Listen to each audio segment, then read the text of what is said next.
Hi hello ಎಲ್ಲರಿಗೂ ನಮಸ್ಕಾರಗಳು friends. ಈ ವಿಡಿಯೋದಲ್ಲಿ ಜವಾರಿ ಗೋಧಿಯ ಚಪಾತಿಯನ್ನು ಎಣ್ಣೆಯ ಹೋಳಿಗೆ ಥರ ಮಾಡುವುದು ಹೇಗೆ ಅನ್ನುವುದರ ಬಗ್ಗೆ ನಾನು ಸಂಪೂರ್ಣವಾಗಿ ಈ ವಿಡಿಯೋದಲ್ಲಿ ಮಾಹಿತಿಯನ್ನು ಕೊಡುತ್ತೇನೆ ಫ್ರೆಂಡ್ಸ್ ನೋಡಿ, ಇವಾಗ ತೆವೆಯಲ್ಲಿ ಒಂದು ಚಪಾತಿಯನ್ನು ಹಾಕಿದ್ದೇನೆ. ಸ್ವಲ್ಪ ಎಣ್ಣೆಯನ್ನು ಚಿಂಪಡಿಸುತ್ತಾ ಎರಡು ಸೈಡ್ ಚಪಾತಿಯನ್ನು ತಿರುಗಿಸುತ್ತಾ ಬೇಯಿಸ್ಕೋಬೇಕು. ನೋಡಿ ಫ್ರೆಂಡ್ಸ್, ಇದೇ ಥರ ಚಪಾತಿಯನ್ನು ಚೆಂದಾಗೆ ಬೇಯಿಸಬೇಕು.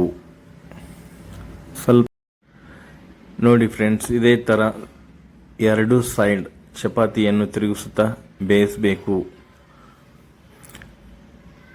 ಫ್ರೆಂಡ್ಸ್, ಇದೇ ಥರ ಎರಡು ಸೈಡ್ ಚೆನ್ನಾಗಿ ಚಪಾತಿಯನ್ನು ಬೇಯಿಸಿದರೆ ಸಂಪೂರ್ಣವಾಗಿ ಎಣ್ಣೆಯ ಹೋಳಿಗೆಯ ಥರ ಚಪಾತಿ ಆಗುತ್ತವೆ ಮತ್ತು ತಿನ್ನಲು ತುಂಬ ಇಷ್ಟವಾಗುತ್ತೆ ಫ್ರೆಂಡ್ಸ್. ಈ ಥರ ಚಪಾತಿಯನ್ನು ಬೇಯಿಸಿ ತಿಂದರೆ ಹೊಟ್ಟೆ ಕೆಡುವುದಾಗಲಿ ಹೊಟ್ಟೆ ನೋವು ಬರುವುದಾಗಲಿ ಸಾಧ್ಯತೆ ಇರುವುದಿಲ್ಲ ಫ್ರೆಂಡ್ಸ್. ಮತ್ತು ಅದೇ ಹಸಿ ಬಿಸಿ ಚಪಾತಿಯನ್ನು ಬೇಯಿಸಿ ತಿಂದಿದ್ರೆ ಹೊಟ್ಟೆ ನೋವು ಹೊಟ್ಟೆ ಕೆಡುವುದು ಸಾಧ್ಯತೆ ಜಾಸ್ತಿ ಇರುತ್ತೆ ಫ್ರೆಂಡ್ಸ್. ಅದಕ್ಕಾಗಿ ಈ ಥರ ನೋಡಿ, ಇವಾಗ ನಾನು ಬೇಯಿಸ್ತಿದ್ದೇನಲ್ಲ ಚಪಾತಿ, ಇದೇ ಥರ ಬೇಯಿಸಬೇಕು. ಒಬ್ಬೊಬ್ಬರು 1-2 ಚಪಾತಿ ತಿನ್ನುವರು 10-12 ಚಪಾತಿಯನ್ನು ತಿನ್ನುತ್ತಾರೆ ಫ್ರೆಂಡ್ಸ್ ಈ ಥರ ಮಾಡಿದರೆ. ಫ್ರೆಂಡ್ಸ್, ಮತ್ತೆ ನಮ್ಮ ವಿಡಿಯೋ ತಮಗೆ ಸಂಪೂರ್ಣವಾಗಿ ಇಷ್ಟವಾದರೆ ಲೈಕ್, ಶೇರ್, ಸಬ್ಸ್ಕ್ರೈಬ್ ನಮ್ಮ ಚಾನಲ್ಗೆ ಸಪೋರ್ಟನ್ನು ಮಾಡಿ. ತಾವು ಸಪೋರ್ಟ್ ಮಾಡೋದ್ರಿಂದ ಮುಂದಿನ ವಿಡಿಯೋ ಹಾಕೋದಕ್ಕೆ ನಮಗೆ ಹೆಲ್ಪ್ಫುಲ್ ಆಗುತ್ತೆ ಫ್ರೆಂಡ್ಸ್.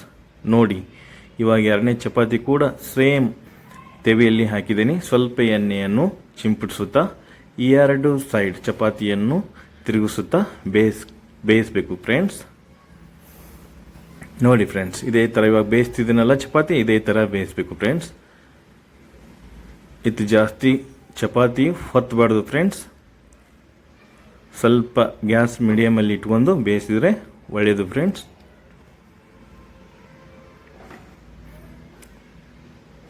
ಫ್ರೆಂಡ್ಸ್, ಈ ವಿಡಿಯೋ ಫುಲ್ ವಿಡಿಯೋ ನೋಡಿ, ತಮಗೆ ಎಲ್ಲ ಗೊತ್ತಾಗುತ್ತೆ ಯಾವ ಥರ ಚಪಾತಿಯನ್ನು ಬೇಯಿಸಿದ್ದೇನೆ. ಮತ್ತು ಲಾಸ್ಟಲ್ಲಿ ತಮಗೆಲ್ಲ ಚಪಾತಿಯನ್ನು ಮಾಡಿದ್ದ ಚಪಾತಿಯನ್ನು ಎಲ್ಲ ನಾನು ತೋರಿಸಿಕೊಡುತ್ತೇನೆ. ಸಂಪೂರ್ಣವಾಗಿ ಎಣ್ಣೆಯ ಹೋಳಿಗೆಗಿಂತ ಚೆನ್ನಾಗಿ ಚಪಾತಿ ಆಗುತ್ತವೆ ಫ್ರೆಂಡ್ಸ್.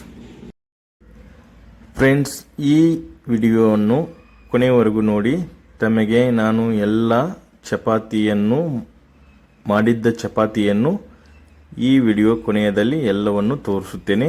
ತಮಗೆ ಗೊತ್ತಾಗುತ್ತೆ ಎಷ್ಟು ಚೆನ್ನಾಗಿ ಆಗಿದವು ಅಂತ ಚಪಾತಿ ಫ್ರೆಂಡ್ಸ್. ತಪ್ಪದೆ ಕೊನೆಯವರೆಗೂ ಈ ವಿಡಿಯೋ ನೋಡಿ, ತಮಗೆ ಗೊತ್ತಾಗುತ್ತೆ ಯಾವ ಥರ ಬೇಯಿಸಬೇಕು ಚಪಾತಿ, ಯಾವ ಥರ ಇಲ್ಲ ಅನ್ನೋದ್ರ ಬಗ್ಗೆ ತಮಗೆಲ್ಲ ಸಂಪೂರ್ಣವಾಗಿ ಗೊತ್ತಾಗುತ್ತೆ ಫ್ರೆಂಡ್ಸ್. ಮತ್ತು ತಾವು ತಮ್ಮ ಮನೆಯಲ್ಲಿ ಇದೇ ಥರ ಚಪಾತಿಯನ್ನು ತೆವೆಯಲ್ಲಿ ಹಾಕಿ ಸ್ವಲ್ಪ ಎಣ್ಣೆಯನ್ನು ಚಿಂಪಡಿಸುತ್ತಾ ಈ 2 ಸೈಡ್ ಚಪಾತಿಯನ್ನು ತಿರುಗಿಸಿ ಹಾಕ್ತಾ ಬೇಯಿಸಬೇಕು ಫ್ರೆಂಡ್ಸ್.